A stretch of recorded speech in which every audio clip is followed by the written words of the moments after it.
પારિભાષિક શબ્દોની અંદર 42 ગાલખાત.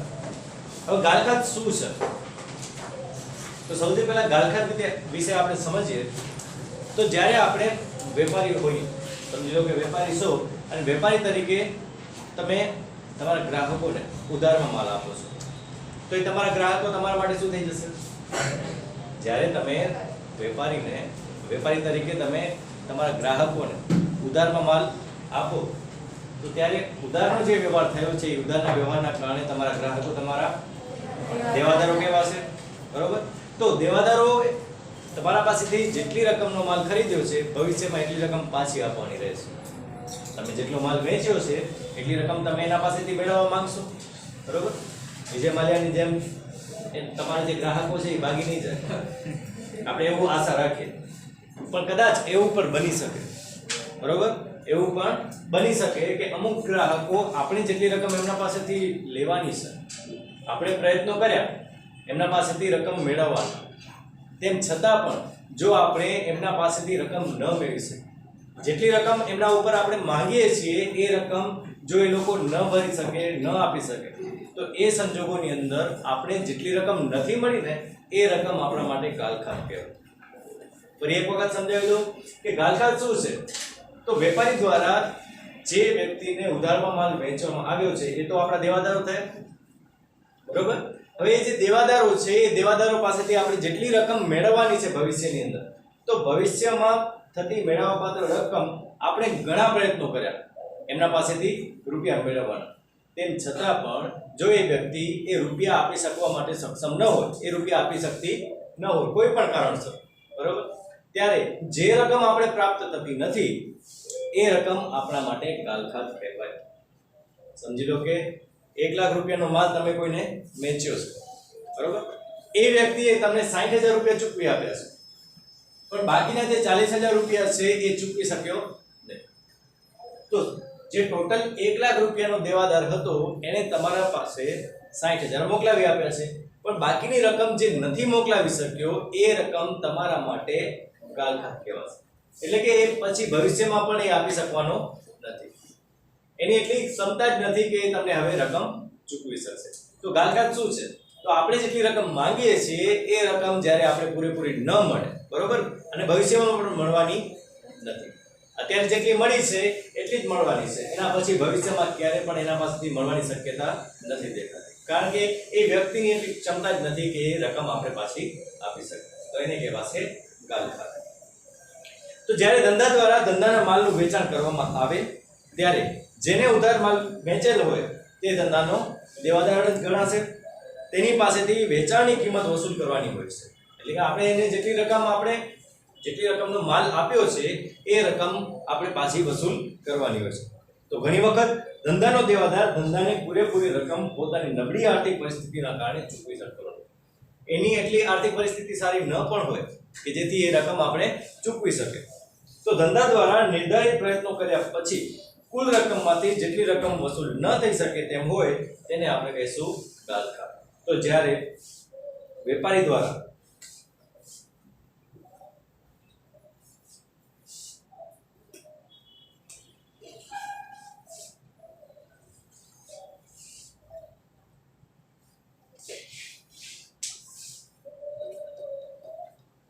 ગ્રાહકને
વેપારી દ્વારા ગ્રાહકને જે ઉધારમાં માલ વેચવામાં આવ્યો છે એ માલ ઉપર મેળવવાપાત્ર થતી રકમ, આપણે જેટલી રકમનો ઉધારમાં માલ વેચ્યો છે એટલી રકમ તો આપણે મળવાની જ છે, બરોબર? તો એ મળવાપાત્ર રકમ થશે. તો એ જે મળવાપાત્ર રકમ છે એ મળવાપાત્ર રકમ આપણે ઘણા પ્રયત્નો કર્યા પાછી રકમ મેળવવા માટે. ઘણા પ્રયત્નો પછી પણ ગ્રાહકની કોઈ પણ કારણસર, બરોબર, એની જે આર્થિક પરિસ્થિતિ છે એ સારી ન હોય, એમની નબળી આર્થિક પરિસ્થિતિ હોય, તો એના કારણે એ જો એ પૂરેપૂરી રકમ આપી ન શકે, એટલે કે આપણે પૂરેપૂરી રકમ પ્રાપ્ત ન થાય, તો જેટલી રકમ આપણે નથી મળતી, જે રકમ આપણે નથી મળતી એ રકમ શું છે? ગાલખાત. કારણ કે એની આર્થિક પરિસ્થિતિ એટલી સારી નથી કે એ આપણે ભવિષ્યમાં પણ રૂપિયા આપી શકે. તો જે ગાલખાત છે ને એ ગાલખાત ખર્ચ નથી, નુકસાન છે, બરોબર? ગાલખાત શું છે? નુકસાન છે, ખર્ચો નથી. એક માર્ક્સની અંદર પણ પ્રશ્ન પૂછાતો હોય છે કે ગાલખાત એટલે શું? ગાલખાત શું છે ધંધા માટે? તો ગાલખાત એ પેટી અથવા ધંધા માટે નુકસાન છે, ખર્ચો નથી, બરોબર? એક માર્ક્સની અંદર તમને ખરું ખોટું પણ પૂછાઈ જાય કે ગાલખાત એ પેટી માટે અથવા તો ધંધા માટે ખર્ચ છે, સાચું કે ખોટું? આપણે શું કરવાનું? ખોટું. કારણ કે ગાલખાત એ આપણા માટે શું છે? નુકસાન છે. કારણ કે એટલી રકમ આપણે ભવિષ્યમાં પણ મળશે નહીં. અત્યારે તો નથી મળતી, પણ ભવિષ્યમાં પણ મળવાની નથી. તો ગાલખાત વિશે સમજાઈ ગયું કે વેપારી જ્યારે જેને માલ ઉધારમાં આપે છે ત્યારે ભવિષ્યની અંદર એના પાસેથી રકમ મેળવવાની છે, પણ એ જે ગ્રાહક છે એ ગ્રાહકની પરિસ્થિતિ સારી ન હોવાથી, આર્થિક પરિસ્થિતિ, બરોબર, સારી ન હોવાથી એ રકમ ચૂકવી શકતો નથી. તો જે રકમ આપણને નથી મળતી, આપણે પ્રયત્ન કર્યા મેળવવાના, પણ તેમ છતાં પણ જો આપણે રકમ નથી મળતી તો એ રકમ આપણા માટે ગાલખાત છે, અને ગાલખાત આપણા માટે નુકસાન છે, એટલે કે ધંધા માટે એ નુકસાન છે, બરોબર? ગાલખાત સમજાઈ ગયું. એના પછી સદ્ધર.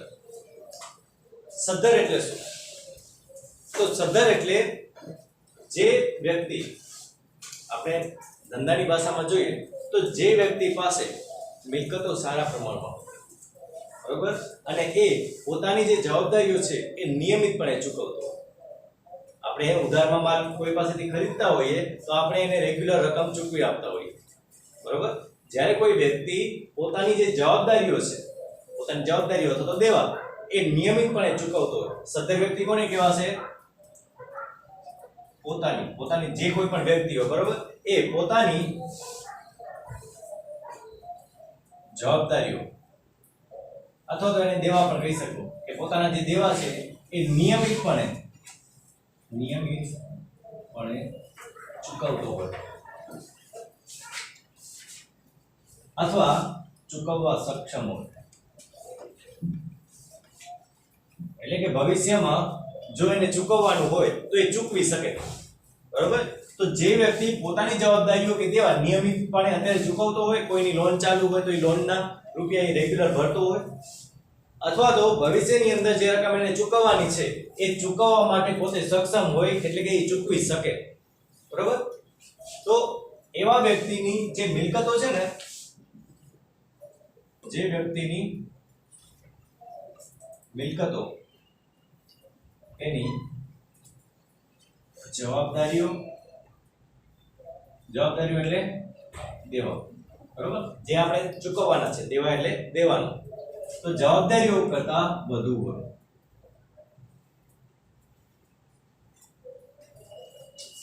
તો જે પોતાની જવાબદારીઓ નિયમિતપણે ચૂકવતો હોય, જે રૂપિયા એને ભરવાના છે એ રેગ્યુલર ભરી આપતો હોય, બરોબર, અથવા તો ભવિષ્યમાં જે એને રકમ ચૂકવવાની છે એ ચૂકવી શકે એવી હાલત હોય.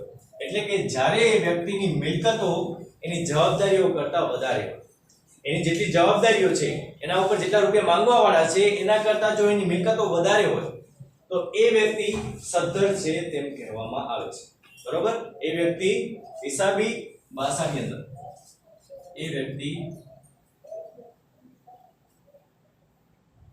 હિસાબી પદ્ધતિ સદ્ધર કહેવાય.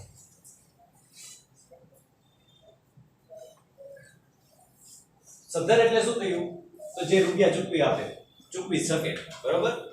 જે નિયમિત ચૂકવે છે અને ભવિષ્યમાં પણ નિયમિત ચૂકવશે એ વ્યક્તિ સદ્ધર કહેવાય. કે જેના પાસે નાણાકીય જે એની આર્થિક પરિસ્થિતિ છે, બરોબર, એની આર્થિક પરિસ્થિતિ છે એ સારી હોય એ વ્યક્તિ આપણે સદ્ધર કહી શકીએ. સમજાઈ ગયું આટલું? કે જે વ્યક્તિની નાણાકીય પરિસ્થિતિ, આર્થિક પરિસ્થિતિ સારી હોય એ વ્યક્તિ સદ્ધર કહેવાય. તો પછી નાદાર એટલે શું? આનાથી ઊંધું, આનો વિરોધી. વિરોધીમાં શું આવશે? કે જે પોતાની જવાબદારીઓ અથવા તો દેવા નિયમિતપણે ચૂકવતો ન હોય અથવા ચૂકવવાની ક્ષમતા ધરાવતો ન હોય. બીજું કે જે વ્યક્તિની જવાબદારી એ દેવા મિલકતોથી વધુ હોય.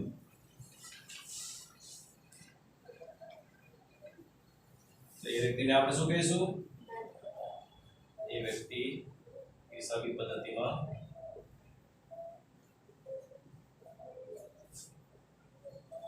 નાદાર છે. હવે જો સદ્ધર જ્યારે આપણે કોઈને કહેવું હશે ને તો આપણે પોતાની રીતે કહી શકીએ કે રેગ્યુલર રૂપિયા ભરે છે બધાના, બરોબર.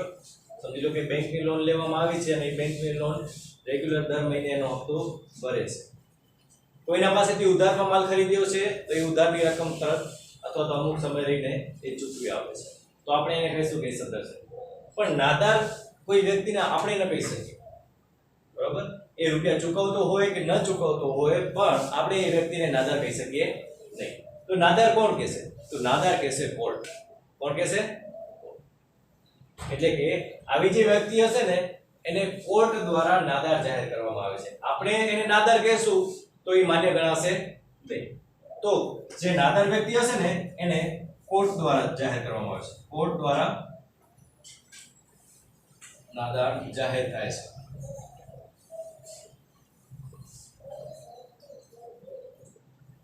એટલે કે કોર્ટ એ વ્યક્તિને નાદાર જાહેર કરશે. તો કોર્ટ સીધે સીધું નાદાર જાહેર કરશે નહીં. કોર્ટ દ્વારા જેટલી પણ બાબતો હશે એ બધી બાબતો તપાસવામાં આવશે. એ વ્યક્તિ સૌથી પહેલા પોતે નાદાર જાહેર કરવા માટે કોર્ટને એ કહેશે કે મને નાદાર જાહેર કરો. તો કોર્ટ શું કરશે? સૌથી પહેલા એની બધી બાબતો તપાસશે કે શું ખરેખર એ વ્યક્તિ નાદાર થવાની લાયક છે, બરોબર. શું એની જે મિલકતો છે એની જવાબદારીઓ કરતાં ઓછી છે, એની જવાબદારીઓ ખૂબ જ વધારે થઈ ગઈ છે, એની મિલકતો ખૂબ જ ઓછી છે. જો એવું જણાશે તો પછી કોર્ટ શું કરશે? એને નાદાર જાહેર કરશે. હવે નાદાર જાહેર કરશે તો શું થશે? તો એ જે કોર્ટ હશે ને એ કોર્ટ દ્વારા એનો રિસીવર નિમવામાં આવશે. એને કહેવાશે રિસીવર. રિસીવર શું કામ કરશે? એટલે કોર્ટ દ્વારા નિમાયેલ વ્યક્તિ હોય છે, બરોબર. રિસીવરનું કામ શું હશે? તો જે વ્યક્તિ નાદાર જાહેર થયો છે ને એ વ્યક્તિની જેટલી પણ મિલકતો છે ને એ મિલકતો વેચી, બરોબર, અને એમનું જેટલું પણ દેવું છે, જેટલી પણ જવાબદારીઓ છે એ જવાબદારીઓની રકમ ચૂકવવામાં આવશે રિસીવર દ્વારા, બરોબર. એટલે રિસીવર શું કરશે? રિસીવર એ રકમની ચૂકવણી કરશે, બરોબર. આના પાસે જેટલી પણ મિલકતો હશે નાદાર વ્યક્તિ પાસે એ મિલકતોનું પહેલે વેચાણ થશે અને વેચાણ થયા બાદ જેટલી રકમો હશે એ બધી રકમો જવાબદારી તરીકે જેમની રકમ માંગતા હશે એ બધાને આપી દેવામાં આવશે.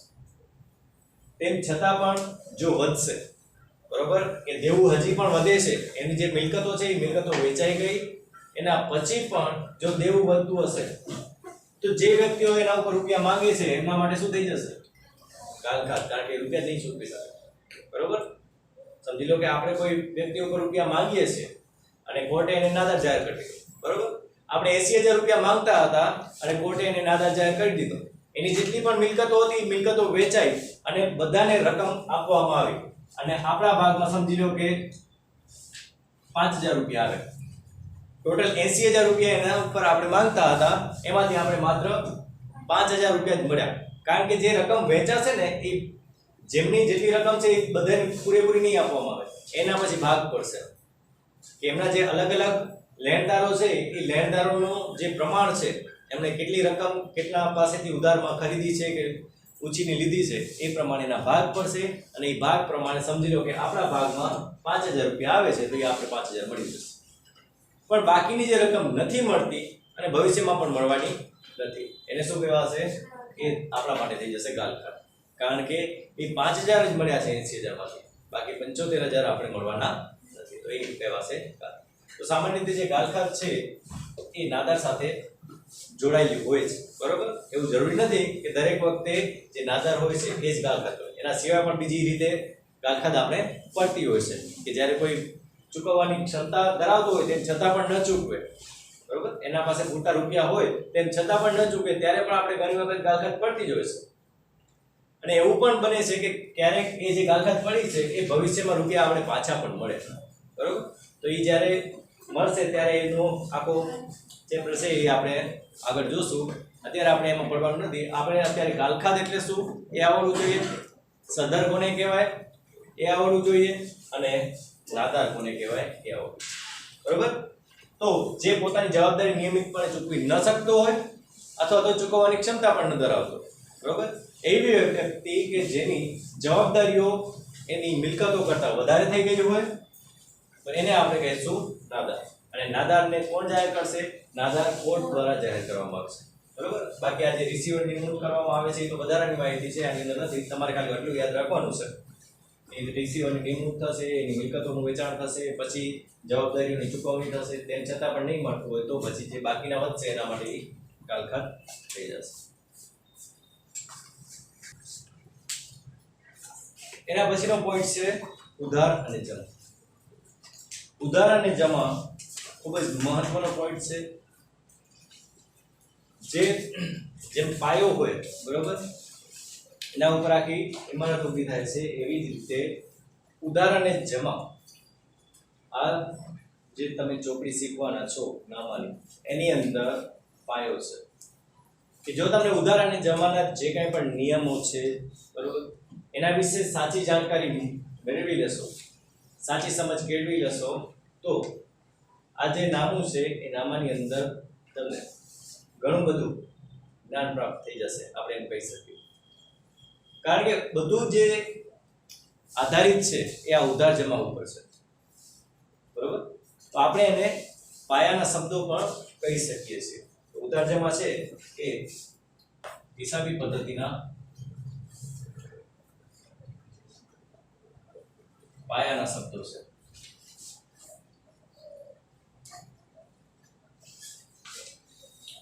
અને આપણી આ જે હિસાબી પદ્ધતિ છે ને એ દ્વિનોંધી નામા પદ્ધતિ કહેવામાં આવે છે. કેવી કહેવામાં આવે છે? દ્વિનોંધી, બરોબર? દ્વિનોંધી એટલે દ્વિ અને નોંધી બે શબ્દો છે. દ્વિ સંસ્કૃતની અંદર આવતું કઈ આવું. દ્વિ એટલે બે, નોંધી એટલે અસર, બરોબર, નોંધ કરવી. તો જેટલા પણ વ્યવહારો થશે ને એની બે અસરો, બે નોંધ થશે, બરોબર? તો એ જે બે નોંધ કરવાની છે ને એ એક નોંધ થશે ઉધાર અને એક નોંધ થશે જમા. એટલે જે કંઈ પણ વ્યવહારો થાય છે એ બધા જ વ્યવહારોની બે અસરો થાય છે. એક અસર ઉધાર થાય છે અને એક અસર જમા થાય છે. આપણે જે વેચાણ કરીએ છીએ, બરોબર, તો એ વેચાણની અંદર પણ બે અસરો આપવાની હશે. એક ઉધાર અસર આપવાની હશે અને એક જમા અસર આપવાની છે. ખરીદી કરીએ છીએ તો ખરીદીમાં પણ બે અસરો આપવી પડશે, એક ઉધારની અને એક જમા. એટલે જે હિસાબી પદ્ધતિની અંદર જેટલી પણ નોંધો થશે એ દરેક નોંધો બે અસર દર્શાવે છે, બરોબર? જેટલી પણ નોંધો થશે એ બધાની બે અસરો આપણે દર્શાવવાની રહેશે. તો હિસાબી પદ્ધતિના બે પાયાના શબ્દો છે. દ્વિનોંધી નામા પદ્ધતિમાં દરેક વ્યવહારની બેવડી અસર થાય છે. બેવડી અસર એટલે કે બે અસરો આપવાની હોય છે, બરોબર? દ્વિનોંધી છે તો એની દરેક વ્યવહારની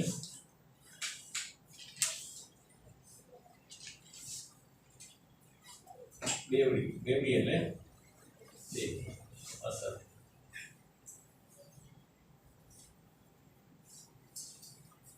ઉધાર અને જમા. ઉધાર જમાની સાચી અને ખરી સમજૂતી હિસાબી પદ્ધતિની સાચી અને ખરી સમજૂતી.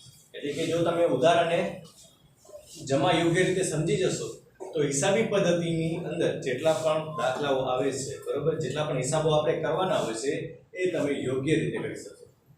એટલે હિસાબી પદ્ધતિને સમજવા માટે તમારે ઉધાર જમા સમજવું પડે. ઉધાર જમાને તમે સમજી લેશો એટલે હિસાબી પદ્ધતિનું જ્ઞાન તમને આપોઆપ મળી જશે. હિસાબી પદ્ધતિમાં બે બાજુનો ઉપયોગ કરવામાં આવે છે. આજે આપણે હિસાબો કરવાના છે બરોબર, એની અંદર બે ભાગ પડે છે. એક ભાગ કહેવાય છે ઉધાર અને એક ભાગ કહેવાય છે જમા. બરોબર, જે પણ હિસાબો કરવામાં આવે છે એ હિસાબોના બે ભાગ હોય છે. એક ભાગ કહેવામાં આવે છે ઉધાર, અને ઉધાર છે એ ડાબી બાજુ હશે. જે હિસાબો આપણે કરતા હોઈએ છે ને એની ડાબી બાજુ, બરોબર, તમારી જે ડાબી બાજુ હશે એ ઉધાર બાજુ હશે. તો એને આપણે ઉધાર અથવા તો ઉધાર બાજુ કહેવામાં આવે છે અને એ ડાબી બાજુ હોય છે. જ્યારે જમા એ જમણી બાજુ હશે. બરોબર, એને આપણે જમા બાજુ તરીકે પણ ઓળખીએ છીએ. તો તમારી જે ડાબી બાજુ છે એ કઈ ઉધાર હશે અને તમારી જે જમણી બાજુ છે એ હંમેશા જમા હશે.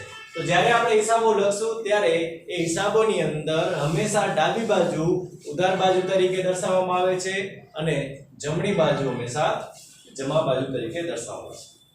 હિસાબી પદ્ધતિમાં બે બાજુનો ઉપયોગ કરવામાં આવે છે. ડાબી બાજુને હિસાબી પદ્ધતિમાં ઉધાર બાજુ તરીકે ઓળખવામાં આવે છે. આપણે લખી શકીએ કે ડાબી બાજુ ઉધાર બાજુ તરીકે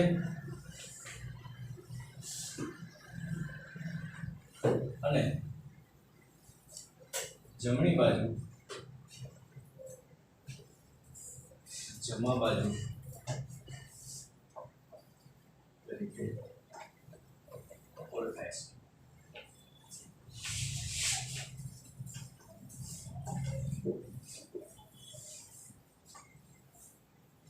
હિસાબી પદ્ધતિમાં બે બાજુનો ઉપયોગ કરવામાં આવે છે. ડાબી બાજુને હિસાબી પદ્ધતિમાં ઉધાર બાજુ તરીકે ઓળખવામાં આવે છે અને જમણી બાજુને હિસાબી પદ્ધતિમાં જમા બાજુ તરીકે ઓળખવામાં આવે છે. હિસાબોની અંદર જો તમને કહેવામાં આવે કે કોઈ ખાતું ઉધારનું છે, બરોબર, હિસાબોમાં તમને જો કહેવામાં આવે કે ખાતું ઉધારવું કે ખાતાને ઉધાર કરવું છે, તો આપણે શું કરશું? તો આપણે ડાબી બાજુ અથવા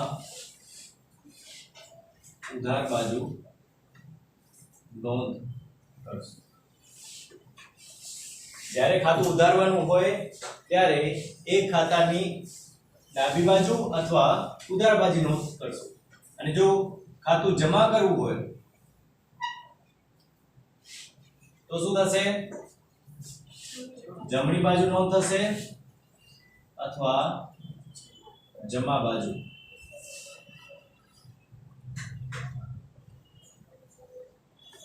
એટલે જ્યારે તમારે ઉધાર ખાતું કરવાનું હશે ત્યારે ઉધાર બાજુ એટલે કે ડાબી બાજુ નોંધ કરવાની હશે અને જ્યારે તમારે જમા કરવાનું હશે ત્યારે તમારે શું કરવાનું હશે? જમા બાજુ નોંધ કરવાની હશે.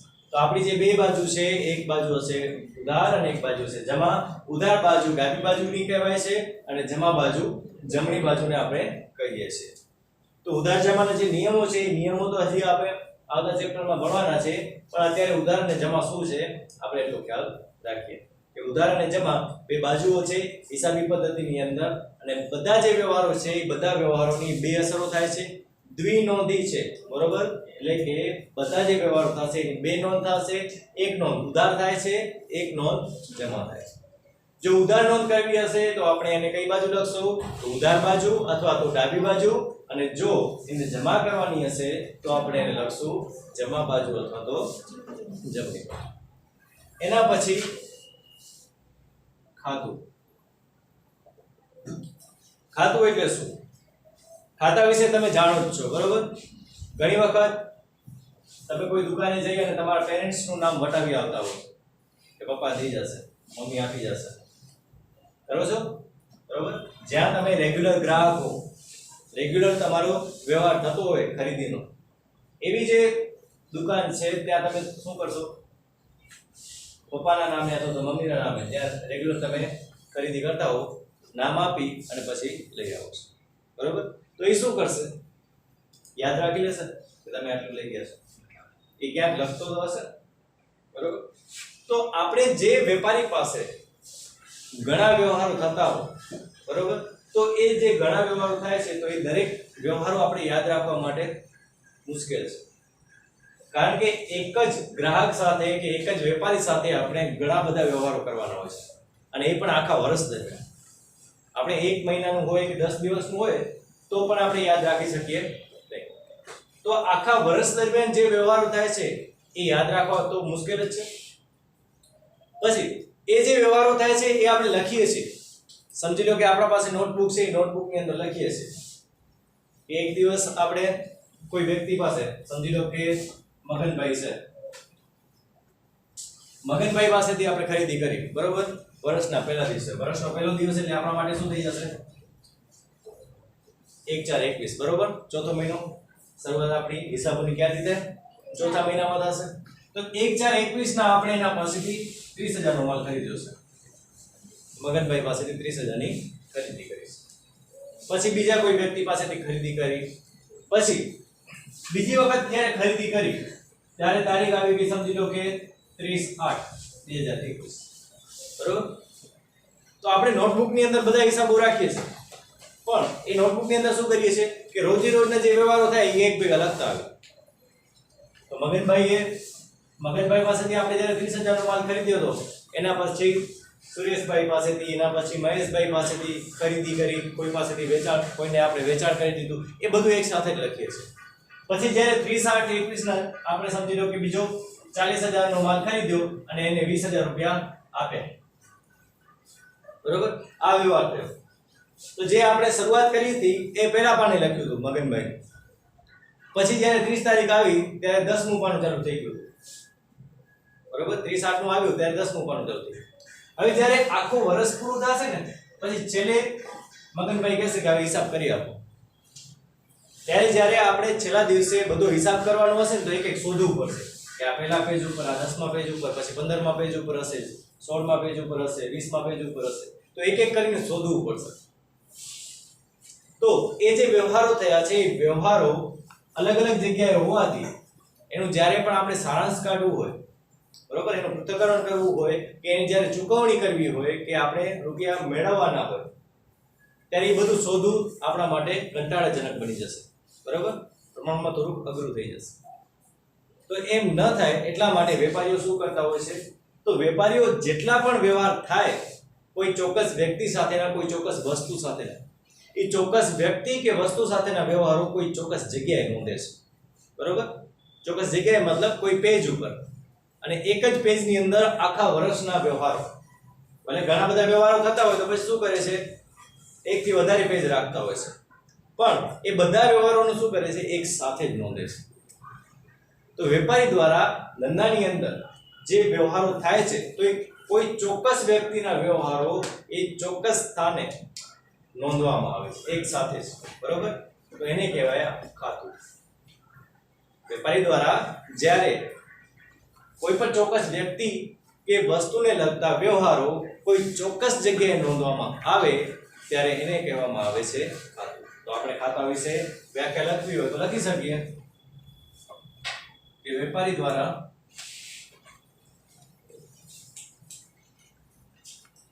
ચોક્કસ વ્યક્તિ અથવા તો વસ્તુ સાથેના વ્યવહારો કોઈ ચોક્કસ એટલે કે કોઈ ચોક્કસ એટલે નિશ્ચિત જગ્યાએ નોંધવામાં આવે કે જ્યારે ભવિષ્યમાં એનો સારાંશ આપણે જરૂર હોય તો વ્યક્તિ કે વસ્તુ વિશે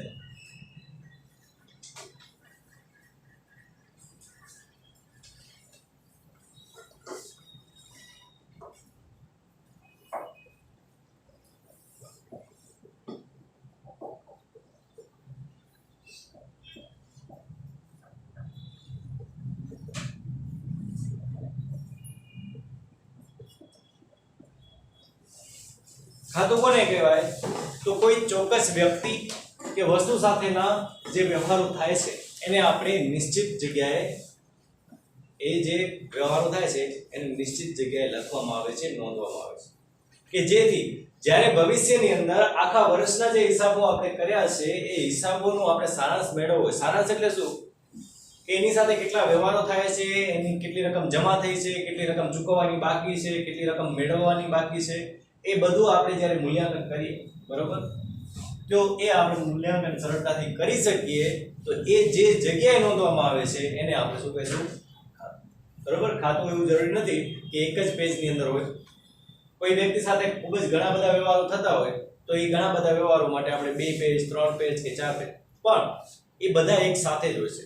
એ જેટલા પણ પેજના વ્યવહારો થાય એ બધા પેજ એક સાથે જ હોય છે, અલગ અલગ જગ્યાએ હોતા નથી. બરોબર. જેવી રીતે આપણે મગનભાઈનું આપણે ખબર છે કે અનુક્રમણિકા સહિત બનાવતા હોય છે, ઘણા વેપારીઓ બનાવતા હોય છે ને કે અનુક્રમણિકાની અંદર A B C D પ્રમાણે નામ હોય છે. સમજી લો કે પહેલા આવે છે એ પ્રમાણે અમનનું નામ આવ્યું, બરોબર. તો અમનનું જેટલા પણ વ્યવહારો થશે એ બધા એના પહેલા પેજ ઉપર લખાશે.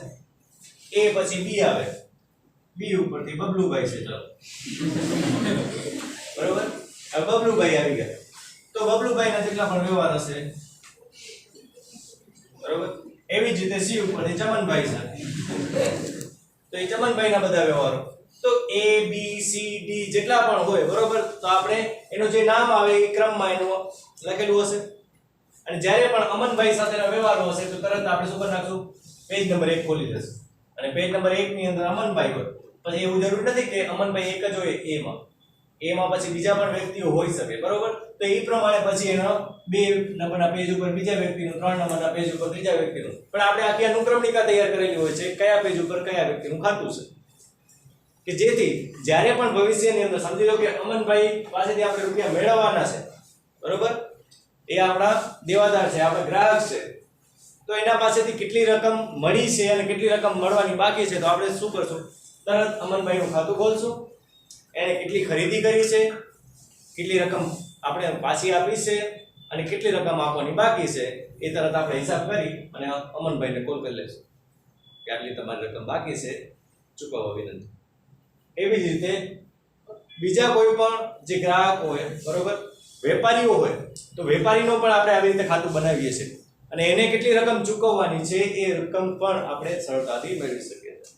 એને શું કહેવાશે? ખાતું. બરોબર. કે એના ઉપરથી આપણે સરળતાથી સારાંશ મેળવી શકીએ છીએ અને આખા વર્ષ દરમિયાન જેટલા પણ વ્યવહારો થાય છે આખા વર્ષ દરમિયાનના વ્યવહારો આપણે આની અંદર નોંધીએ છીએ, બરોબર, આખા વર્ષ દરમિયાન. કદાચ એવું પણ બને કે કોઈ વેપારી અથવા કોઈ ગ્રાહક સાથે આખા વર્ષમાં એક જ વ્યવહાર થયો હોય તો પણ આપણે ફરજિયાતપણે એક વ્યવહાર હોય તો પણ આપણે ખાતું બનાવવું પડે, બરોબર. એક જ વ્યવહાર ધરાવતો હોય એના માટે પણ ખાતું તૈયાર કરવું.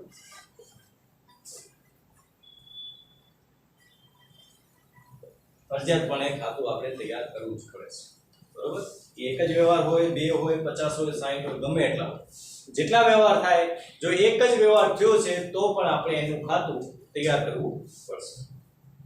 તો ધંધાની અમુક વસ્તુઓ કે વ્યક્તિઓ અંગેના વ્યવહારો વારંવાર થતા હોય છે અને આ વ્યવહારો એ ઉધાર અને જમા અસર દર્શાવતા હોય છે, બરોબર. જે વ્યવહારો થાય છે એ વ્યવહારો 2 અસર તો આવશે જ, કાં એ ઉધાર અસર દર્શાવતા હશે કાં તો એ જમા અસર દર્શાવતા હોય.